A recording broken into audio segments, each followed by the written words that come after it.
Hello everyone, आज है 8 अप्रैल और आज हम लोग 8 अप्रैल से बनने वाले सभी इंपॉर्टेंट करंट अफेयर्स को डिस्कस करेंगे। और लास्ट में जो है हम थोड़े रिविजन्स के क्वेश्चंस करेंगे करंट अफेयर्स के। ठीक है, तो चलिए स्टार्ट कर लेते हैं आज का वीडियो।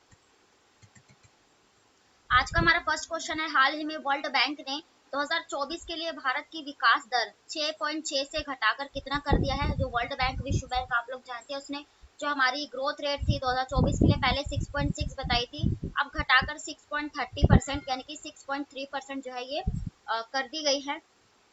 और इसका जो कारण है, इन्होंने जो फिनेंस जो आर्थिक मंदी है या फिर और बाहरी जो चीजें चल रही है, जैसे यूक्रेन का युद्ध हो गया या कई आपसी जो बाहरी जो कारण है, उनसे ये जो रिफ्लेक्ट होकर हमारी जो भारत की जो अब दर हो जाएगी वो 6.3 से आर्थिक विकास दर घटाकर अक्टूबर के पूर्वानुमान से ये 0.7% ये जो कम है। ठीक है, तो ये अब जो है ग्रोथ रेट कम कर दी गई है। अब वर्ल्ड बैंक की बात आई है, तो वर्ल्ड बैंक की स्थापना 1944 में हुई थी। 1945 में इसने संचालन जो है काम करना शुरू किया। और है वर्ल्ड बैंक का हेडक्वार्टर का है वॉशिंगटन डीसी, जो अमेरिका की राजधानी है, वहां पर वॉशिंगटन डीसी में इसका हेडक्वार्टर है। और अभी हाल ही में मैंने आपको कराया था कि जो अजय बंगा है वो हाल ही में इसके जो है अध्यक्ष बने हैं। अजय बंगा नए अध्यक्ष बने हैं डेविड कमाल पासा को रिप्लेस करके। ठीक है, और अदर ऑप्शंस भी हम ग्रोथ रेट या कुछ ऐसे आंकड़ों से रिलेट करके पढ़ेंगे।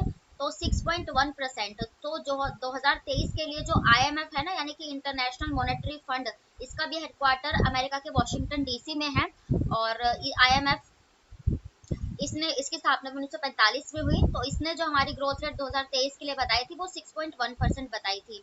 6.50% जो हमारा रिजर्व बैंक ऑफ इंडिया है यानी कि आरबीआई है, तो वर्तमान में इसकी जो रेपो रेट दर है, यानी जिस दर पर ये बैंकों को जो है लोन देता है, तो वो 6.50% है। 6.8%, तो अभी जो आर्थिक सर्वेक्षण हुआ था ना बजट लाने से पहले, तो आर्थिक सर्वेक्षण में भारत की ग्रोथ रेट 6.0 से 6.8% तक बताई गई थी। अब देख लेते हैं नेक्स्ट क्वेश्चन। नेक्स्ट क्वेश्चन है, अप्रैल 2023 को जारी एटीपी रैंकिंग में कौन सा खिलाड़ी जो है शीर्ष पर है। तो इसका राइट आंसर हो जाएगा नोवाक जोकोविच। नोवाक जोकोविच आप लोग जानते हैं, ये सर्बिया के खिलाड़ी है और टेनिस प्लेयर है। ये सर्बिया से बिलोंग करते हैं। और आपको अभी पता होगा, सबसे पहले जो 4 ग्रैंड स्लैम्स होते हैं टेनिस के, सबसे पहले ऑस्ट्रेलिया, फिर ये फ्रेंच होता है फ्रांस में, फिर विलम्बडन ओपन सबसे पुराना है, और फिर उसके बाद यूएस ओपन जो होता है। तो इस बार 2023 के जो ऑस्ट्रेलिया ग्रैंड स्लैम जनवरी में हो जाते हैं ये, तो इसमें भी नोवाक जोकोविच जीते थे। और ये ऑस्ट्रेलिया और ये यूएस दोनों ही कहाँ पर खेला जाता है, तो ये हार्ड कोर्ट पर खेला जाता है। और फ्रेंच ओपन ये क्ले कोर्ट यानी मिट्टी के मैदान पर, और विलम्बडन ओपन आप लोग जानते हैं ग्रास यानी कि घास पर खेला जाता है। तो ये नोवाक जोकोविच ने जीत लिया है इस बार का। और अब ये एटीपी रैंकिंग में भी टॉप पर हो गए 2023 में। खिलाड़ियों की बात करेंगे तो सूर्य कुमार यादव, मैंने अभी बताया था कि जो आईसीसी है यानी कि इंटरनेशनल क्रिकेट काउंसिल ने 2022 के जो हुए थे वर्ल्ड कप वगैरह T20 ये सब, तो T20 जो प्लेयर ऑफ द मैच जो बना था ये सूर्य कुमार यादव को मनाया गया था। ठीक है, और सूर्य कुमार यादव भारतीय खिलाड़ी हैं। टी गुकेश की बात करें तो चेस प्लेयर है ये, अभी इसलिए चर्चे में थे क्योंकि जो फाइड है यानी कि अंतरराष्ट्रीय शतरंज संघ, इन्होंने बेस्ट जो प्लेयर का अवार्ड साल के लिए दिया था 2022 के लिए टी गुकेश को दिया गया था। फिर लवलीना बोरगोहेन अभी चर्चा में थी, मैंने बताया इन्होंने 75 केजी की कैटेगरी में पहली बार जो है वर्ल्ड वुमेन बॉक्सिंग की जो अंतरराष्ट्रीय चैंपियनशिप होती है उसमें इन्होंने गोल्ड मेडल जीता है। असम से ये बिलोंग करती हैं। ठीक है, और अब देख लेते हैं नेक्स्ट क्वेश्चन। नेक्स्ट क्वेश्चन है, हाल ही में 5 अप्रैल 2023 को किस योजना ने 7 साल पूरे किए हैं। तो इसका राइट आंसर हो जाएगा स्टैंड अप इंडिया।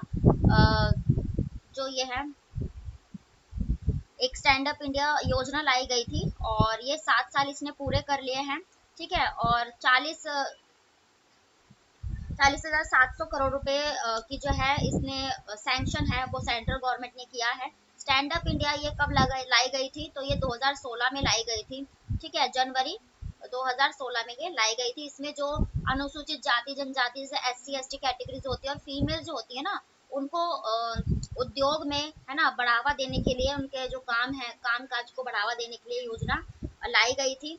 ठीक है, और एक और योजना है जो एक स्टार्टअप योजना थी, तो इसमें कंफ्यूज नहीं होना है। एक स्टार्टअप योजना थी, स्टार्टअप योजना में जो उद्यमी होते हैं इनको ऋण प्रदान किया गया था, केवल जो बिजनेसमैन होते हैं उनके लिए ये योजना लाई गई थी। ये भी 2016 में लाई गई थी और ये जनवरी में लाई गई थी, ठीक है। और ये स्टैंड अप इंडिया, सॉरी, ये 5 अप्रैल को लाई गई है, ठीक है। तो स्टैंड अप इंडिया ये 5 अप्रैल 2016 में लाई गई थी और उससे पहले स्टार्टअप इंडिया ये जनवरी में लाई गई थी, तो इसी में कंफ्यूज नहीं होना है, ठीक है। और अब हम अदर ऑप्शंस की स्कीम से रिलेट करके ही पढ़ेंगे। तो पीएम मित्रा योजना मैंने अभी कराया था, प्रधानमंत्री मित्रा यानी कि मल्टी इंटीग्रेटेड और जो टेक्सटाइल एप्रन योजना लाई गई थी, यानी कि कपड़ा उद्योग के लिए लाई गई थी ये। तो अभी हाल ही में लाई गई, मैंने कराया था, 2023 में लॉन्च हुई है। इसमें जो है 7 राज्यों में जो है टेक्सटाइल्स जो पार्क है वो बनाए जाएंगे, ठीक है। प्रधानमंत्री किसान सम्मान निधि योजना 2019 में लाई गई थी, कि ये किसानों से रिलेटेड योजना थी, ठीक है। स्टैंड अप इंडिया हो गया। प्रधानमंत्री जनधन योजना आप लोग जानते हैं, ये 2014 में लाई गई थी, बैंक खाते जो है खुलवाए गए थे सबके। तो इसने भी अभी 2022 में अपने अगस्त में ये लाई गई थी, 28 अगस्त को, तो इसने भी अपने 8 साल पूरे किए हैं पिछले साल अगस्त में। अब कुछ ऐसी योजनाएं मैं आपको रिलेट करके बता देती हूँ जो एग्जाम का पार्ट बनती है। सबसे पहले आयुष्मान भारत योजना, तो ये आयुष्मान भारत योजना ये भी 2018 में लाई गई थी, ठीक है। और इसमें जो है 5 लाख तक का बीमा कवर किया गया था, स्वास्थ्य योजना थी, सबसे बड़ी केंद्र सरकार की पार्ट बनती है। फिर एक स्वच्छ भारत योजना अभियान, वैसे भी तो ये 2 अक्टूबर और 2014 में मोदी जी ने लागू करी थी। फिर एक मेक इन इंडिया पूछी जाती है, तो मेक इन इंडिया आप लोग जानते हैं, मोदी सरकार के आते ही 2014 में मेक इन इंडिया ये लाई गई थी। और एक उजाला योजना थी, एलईडी बल्ब जो है प्रोवाइड कराने की सस्ती दरों पर, ये उजाला योजना थी और ये 2015 में लाई गई थी, ठीक है। उजाला उज्ज्वला योजना अलग है, उसमें गैस सिलेंडर प्रोवाइड कराए गए थे, 2016 में आई थी। और अब ये जो उजाला योजना है ये लाई गई थी 2015 में। तो ये कुछ योजनाएं थी जो बार बार एग्जाम का पार्ट बनती हैं, ठीक है। अब देख लेते हैं हम नेक्स्ट क्वेश्चन। नेक्स्ट क्वेश्चन है, हाल ही में कौन सा अफ्रीकी देश अपना पहला परिचालन यू अर्थ अवलोकन उपग्रह लॉन्च करने जा रहा है? तो इसका राइट आंसर हो जाएगा केन्या। केन्या वो पहला अफ्रीकी देश बना है जिसने अपना जो यू अर्थ सैटेलाइट, मतलब कि जो अर्थ को ऑब्जर्वेशन करने के लिए एक इसने सैटेलाइट लॉन्च किया जिसका नाम यू अर्थ रखा है, ठीक है। और इसको जो है ना फाल्कन 9 जो रॉकेट है किसका, स्पेस एक्स कंपनी, आप लोग जानते हैं ये दुनिया के सबसे अमीर व्यक्ति एलन मस्क की कंपनी है, अमेरिकी कंपनी स्पेस एक्स। तो फाल्कन 9 रॉकेट के द्वारा इसे लॉन्च किया जाएगा, ठीक है। और फाल्कन 9 रॉकेट में सबसे बेस्ट टेक्नोलॉजी है, ठीक है, कैलिफोर्निया से ये लॉन्च किया जाएगा, उसकी जो कंपनी है, ठीक है। तो ये केन्या ने लॉन्च किया है। और ये ऐसे सैटेलाइट है जिससे ये पृथ्वी के जो महासागर सागर या किसी भी आर्थिक या सभी चीज़ों का ये ऑब्जर्वेशन जो है कर पाएगा केन्या। अब इसको हम अफ्रीका के मैप से डिस्कस कर लेते हैं ताकि कुछ जीके भी कवर हो जाए। तो अफ्रीका में केन्या की लोकेशन यहाँ पर पड़ जाती है, ठीक है। तो केन्या एक अफ्रीकी देश है। केन्या का एक मैंने आपको लामू पोर्ट यानी लामू बंदरगाह कराया था जिस पर जो है चाइना का जो है कब्जा है ना। इसका मतलब निर्माण जो है चाइना की सहायता से ज्यादा हो रहा है। फिर अफ्रीका से आप ये रिलेट कर सकते हो इक्वेटर, और यहाँ पे मकर रेखा और यहाँ कर्क रेखा। तो मैंने आपको बताया है कि जो अफ्रीका महाद्वीप ही ऐसा है जहाँ पर से ये तीनों जो रेखाएं हैं ये होकर गुजरती है। तो ये कर्क रेखा को जो भारत में गुजरती है, तो इसे भारत के 8 राज्य काटते हैं जिसमें से मध्य प्रदेश की माही नदी इसे 2 बार काटती है। फिर इक्वेटर यानी भूमध्य रेखा, तो भूमध्य रेखा को अ, ये जो है लिम्पोपो या कोंगो या जायरे रिवर, यहाँ पर एक हाँ कोंगो देश पड़ जाता है ना, इसी के नाम की नदी है। तो कोंगो या जायरे रिवर इसे 2 बार काटती है। फिर यहाँ पर ये जो मकर रेखा है इसको काटती है लिम्पोपो नदी 2 बार काटती है। नामीबिया इसका देश क्यों चर्चे में था, क्योंकि पिछले ही शाम जो है हम 8 चीते नामीबिया से लाए थे, ठीक है। और उसके बाद अभी थोड़ा टाइम पहले साउथ अफ्रीका से हमने चीतों के लिए भी लिया है। इसमें हर साल 12 चीते लाए जाएंगे और 100 चीते का इससे कॉन्ट्रैक्ट जो है साइन किया है। फिर उसके बाद यहाँ पर मालावी चर्चे में था, यहाँ पर फेराडी चक्रवात आया था। और मालावी को अफ्रीका का स्विट्जरलैंड कहते हैं क्योंकि इसकी झीलों और नदियों के कारण, ठीक है। उसके बाद यहाँ पे ये जो लेक ऑफ विक्टोरिया मैंने आपको बताया है, तो यहाँ से जो विश्व की सबसे लंबी नदी है नाइल रिवर, मिस्र नदी यहाँ से निकलती है और ये इजिप्ट में बहती हुई इजिप्ट बहती यहाँ मेडिटेरियन सी भूमध्य सागर में जाकर गिर जाती है। और ये वाला पार्ट जो है ये अफ्रीका का, ये कौन सा कहलाता है, ये हॉर्न कंट्रीज ऑफ अफ्रीका, क्योंकि ये जो इरिट्रिया, दजुपति, इथोपति और सोमालिया, ये जो है समुद्री जो जहाज होते हैं उनको लूट लेते हैं इसीलिए। फिर यहाँ लाल सागर की लोकेशन आपको दिखाई दे रही होगी। यहाँ अरब सागर से जब हम यहाँ से होते हुए लाल सागर की तरफ जाते हैं तो बाबे मंडल कहते हैं। और ये लाल सागर और भूमध्य सागर के बीच को जोड़ने वाली नहर स्वेज नहर मैंने आपको कराया है, ठीक है। और उसके बाद और कौन सा इसका देश अभी यहाँ पे ये जो मोजाम्बिक चैनल आपको दिखाई दे रहा है, मोजाम्बिक, तो मोजाम्बिक के यहाँ से एक मोजाम्बिक जलधारा है और ये गर्म गर्म जलधारा पड़ जाती है। तो ये कुछ अफ्रीका के करंट अफेयर्स और जीके थे जो चर्चा में थे। और अभी अफ्रीका के देश इजिप्ट से आपको पता है,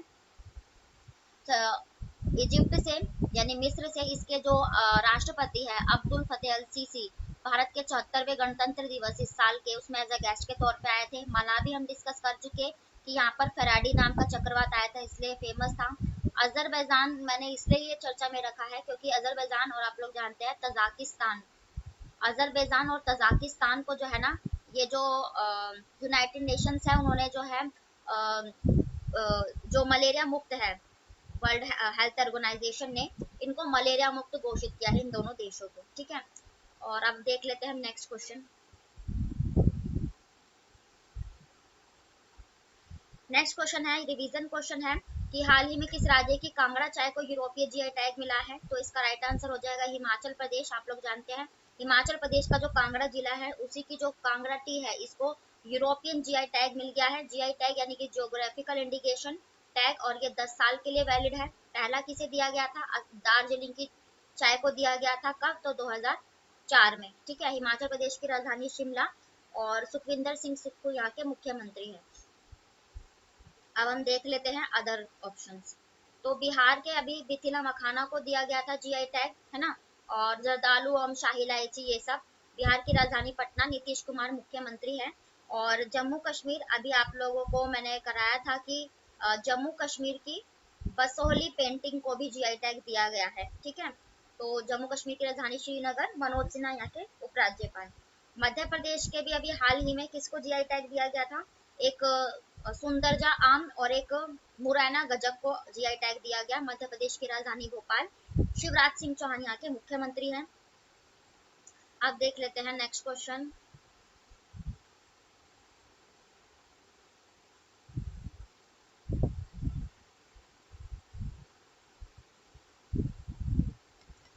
तो ये थे आज के आपके डेली के करंट अफेयर्स और कुछ रिवीजन क्वेश्चंस, और जितने भी अदर फैक्ट या जीके बन सकते थे उन सभी को मैंने कवर किया। तो वीडियो पसंद आए तो प्लीज़ लाइक करें, चैनल को सब्सक्राइब करें ताकि नोटिफिकेशन आप तक पहुंच सके, और शेयर करें ताकि दूर दराज के गरीब लोगों तक भी ये वीडियो पहुंच सके। तो थैंक यू वेरी मच, फिर मिलते हैं ऐसी नेक्स्ट वीडियो के साथ, तब तक के लिए बाय, राधे राधे।